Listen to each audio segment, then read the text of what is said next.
Alvíceras.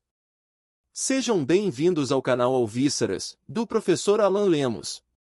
Hoje, falaremos sobre o Edito de Milão. Então, já que você está por aí, considere se inscrever no canal e ativar as notificações. Vamos lá? O Edito de Milão de 313. No dia seguinte ao da sua vitória, 29 de outubro de 312, Constantino entrou triunfante em Roma. Foi muito bem recebido, as classes altas detestavam Maxêncio, que as sobrecarregava de impostos, e o povo, como sempre, aderiu facilmente ao vencedor. Este mostrou-se moderado, mantendo nos seus lugares a maior parte dos funcionários, proibindo sob pena de morte a delação, limitando-se a licenciar as tropas pretorianas e a mandar matar um filho de Maxêncio e alguns dos seus amigos e fiéis, o que, para aquele tempo, era verdadeiramente o mínimo. A reparação, à sua custa, dos aquedutos romanos em mau estado, tornou-o muito popular. Quanto à questão religiosa, não encontrou dificuldade. Com a evidente preocupação de não contrariar os seus súditos pagãos, aceitou sem hesitar as honras divinas que a bajulação tradicional lhe quis prestar, permitindo que lhe fosse dedicado um templo e lhe erigissem uma estátua dourada. Foi então que a cidade de Cirta, na África, passou a chamar-se Constantina. Arles, na Gália, também adotou esse nome. Estava-se ainda, e estar-se-ia, até o fim do reinado, numa época de transição. Mas, se Constantino não quis ferir as susceptibilidades pagãs, nem por isso deixou de manifestar os sentimentos que experimentava para com o cristianismo. Mandou cunhar imediatamente nas moedas o medalhão CHR, e o Lábarum continuou a flutuar por cima dos seus exércitos. Discute-se a origem da palavra Lábarum. Há quem sustente que é de proveniência gaulesa, o que é admissível, já que foi da Gália que partiu a ofensiva contra Maxêncio, e os gauleses eram muito numerosos no exército de Constantino. A forma era a de um T maiúsculo, com o estandarte fixado na barra superior. Maximino Daia recebeu uma carta em tom cominatório, em que era convidado a suspender, sem mais delongas, a perseguição aos cristãos. O procônsul da África recebeu outra, com a ordem de devolver à igreja os bens confiscados. Parece que, já nesse inverno de 312 e 313, o tesouro público contribuiu para a reconstrução dos edifícios de culto e que o Papa Milcíades obteve, da imperatriz Fausta, o suntuoso Palácio de Latrão, onde, pouco depois, reunirá um concílio. Mas, em breve, viriam a ser tomadas medidas mais categóricas. Em fins de janeiro de 313, Constantino deixou Roma e encontrou-se em Milão com o seu colega do Oriente, Licínio, que acabava de desposar sua irmã Constança. As cerimônias das núpcias imperiais desenrolaram-se paralelamente às conversações entre os dois novos cunhados, em que se debateram os pontos fundamentais das suas políticas, em especial, da política para com o cristianismo. As entrevistas duraram possivelmente 2 meses.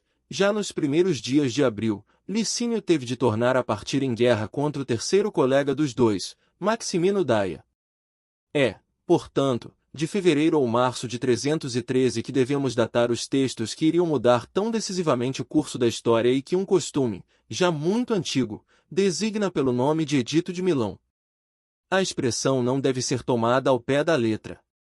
Não chegou até nós qualquer texto, assinado e promulgado em Milão, que fixe as bases da política cristã. O que conhecemos são apenas algumas cartas de Constantino e outras de Licínio, as primeiras mencionadas por Eusébio, e as segundas, por Lactâncio, que transmitem, acompanhadas de comentários, um certo número de cláusulas. Tem-se perguntado se o Edito de Milão não teria sido um simples protocolo assinado pelos dois Augustos após as suas entrevistas, com o fim de passar a limpo as decisões que tinham tomado em comum. A discussão é bastante inútil. A despeito de algumas diferenças de expressão, os elementos fundamentais dessas decisões encontram-se em todos os textos e o seu sentido é perfeitamente claro. Quando entrou como vencedor em Nicomédia, em 13 de junho de 313, Licínio mandou fixar um rescrito que impunha as cláusulas desses textos. Enquanto estávamos felizmente reunidos em Milão, Constantino Augusto e eu, Licínio Augusto, e tratávamos em conjunto dos grandes interesses do Estado. Em Milão, não houve nenhum edito formalmente rubricado, mas pôs-se em execução a nova política definida pelos senhores das duas partes do mundo. É daí que data o que tem sido perfeitamente designado sob o nome de Paz Constantiniana. As decisões de fevereiro-março de 313 dividiam-se em duas grandes partes. Na primeira, os imperadores assentavam um princípio para o futuro e, na segunda, liquidavam o passado.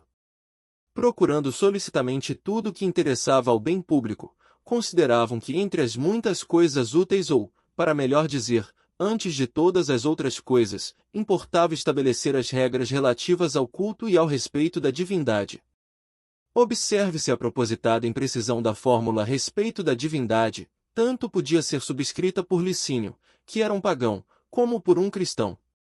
Estas regras reduziam-se praticamente a uma só: a liberdade de religião não pode ser tolhida e é necessário permitir, quanto às coisas divinas, que cada um obedeça às moções da sua consciência. A seguir, aplica-se o princípio aos cristãos, que eram os únicos súditos de Roma perseguidos dos últimos tempos.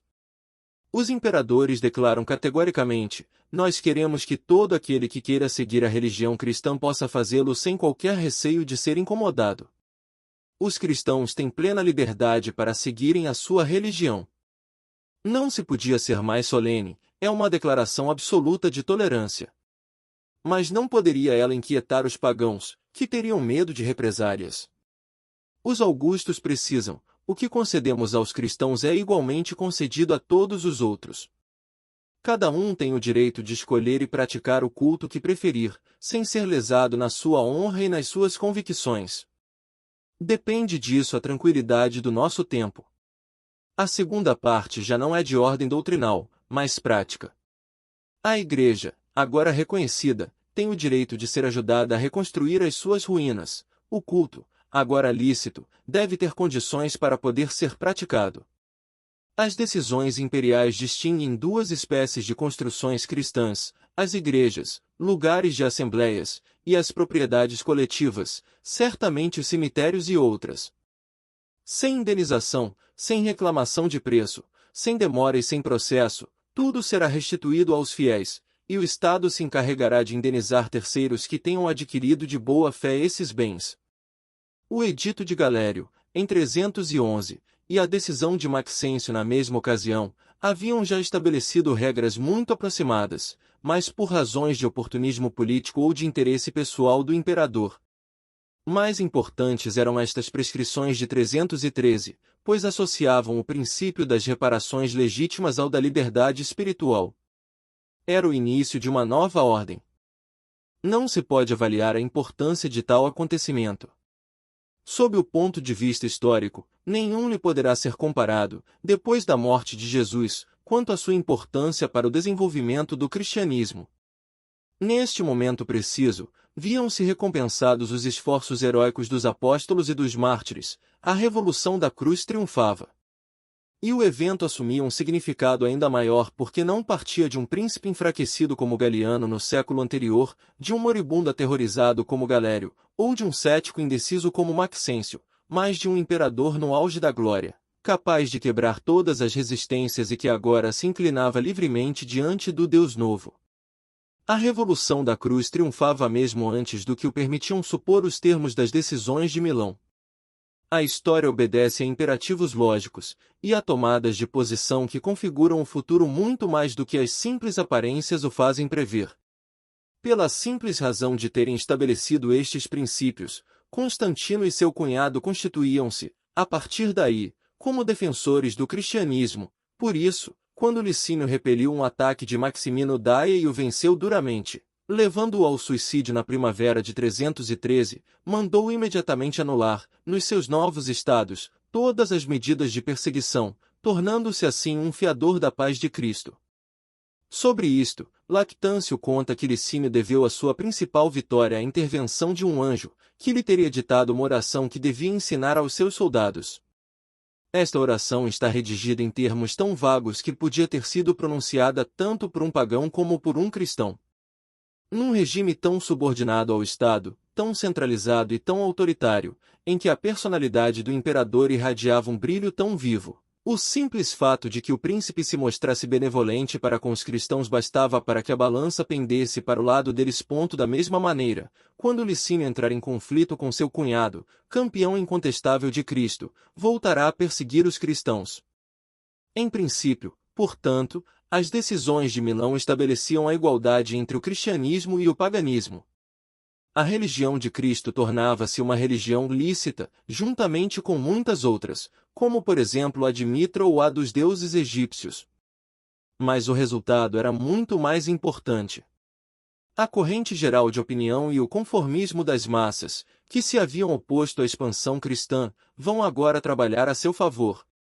Não tinham os imperadores reconhecido oficialmente que se haviam enganado todos os que tinham tentado destruir o cristianismo?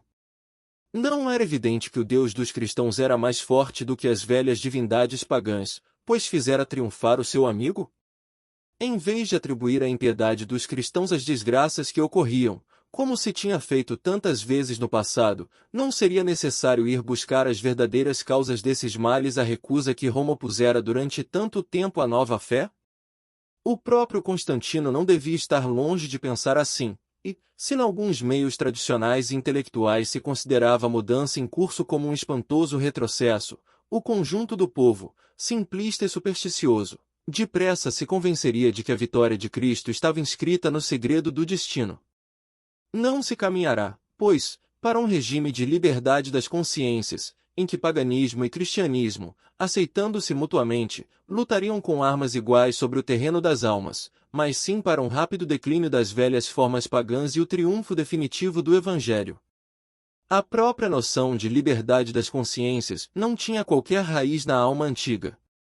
O paganismo poderá levar mais de 2 séculos a desaparecer e conhecerá ainda momentos de vigoroso rejuvenescimento, como no tempo de Juliano, mas nem por isso deixou de ser mortalmente atingido em 313. E aí? O que acharam da história do Édito de Milão? Acesse o canal Alvíceras, do professor Alan Lemos. Centenas de vídeos sobre filosofia, teologia, história, gramática, literatura e muito mais. Até a próxima!